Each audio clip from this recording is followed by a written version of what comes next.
So yoga సాధన అంటే యోగా ప్రక్రియలు ఏం చేస్తారంటారు? ఇప్పుడు ఇక్కడ మెయిన్గా ఏంటంటే ఒకవేళ ఫ్లమ్ ద్వారా కనుక ఈ నోస్ బ్లాక్ అయిందని మనం గుర్తించినట్లయితే జలనేతి చేయడం ద్వారా తగ్గించుకోవచ్చు. జలనేతి ఇంకా కొంచెం ఇన్ఫెక్షన్ లోపల ఏదైనా కండరం పోలిప్స్ లాగా ఏదైనా ఉబ్బే మెమ్బ్రెయిన్ లోపల మెమ్బ్రెయిన్ కొంచెం ఉబ్బడం జరిగితే, వాయడం జరిగితే, వాపు రావడం జరిగితే అలాంటి పరిస్థితుల్లో సూత్రనేతి బాగా ఉపయోగపడుతుంది. సూత్రనేతి, జలనేతి, సూత్రనేతి ఈ రెండు ప్రక్రియలు ద్వారా మనము నోస్ని క్లియర్గా ఆరోగ్యంగా ఉంచుకోవచ్చు. తద్వారా అది మనకు యాంగ్జైటీ నిరోధించడంలో ఉపయోగపడుతుంది.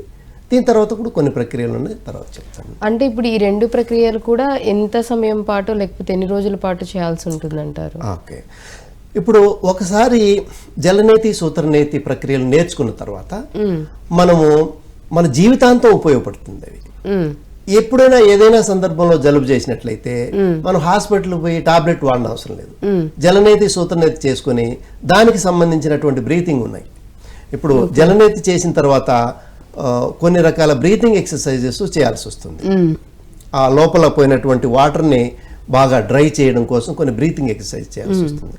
సో ఆ ఎక్సర్సైజెస్ని కూడా నేను చెప్తాను. వాటిని నేర్చుకుని మనం జలనేతి ఇది లైఫ్ లాంగ్ మనం వారానికి ఒకసారి కానీ, నెలకు ఒకసారి కానీ, 6 నెలలకు ఒకసారి కానీ అలా మనకు అవసరమైనప్పుడు చేసుకుంటూ ఉండొచ్చు. ఒకవేళ బయట తిరిగినప్పుడు కొంచెం ఎక్కువ పొల్యూషన్లో తిరిగినప్పుడు మనకు డస్ట్ ఏర్పడుతుంది లోపల.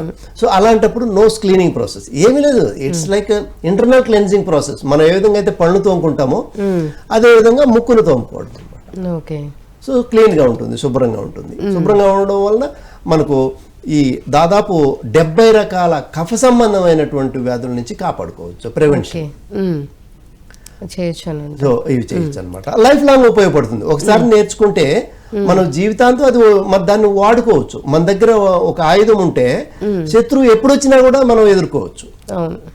సో రాకుండా కూడా ప్రివెంటివ్గా మనం నా దగ్గర ఆయుధం ఉంది అన్నట్టు చూపించినట్టుగా నెలకు ఒకసారి అట్లా చేసుకుంటూ ఉంటే క్లీనింగ్ అనేది చేసుకుంటూ ఉంటే అసలు ఇంకా వచ్చే ఛాన్స్ కూడా ఉండదు.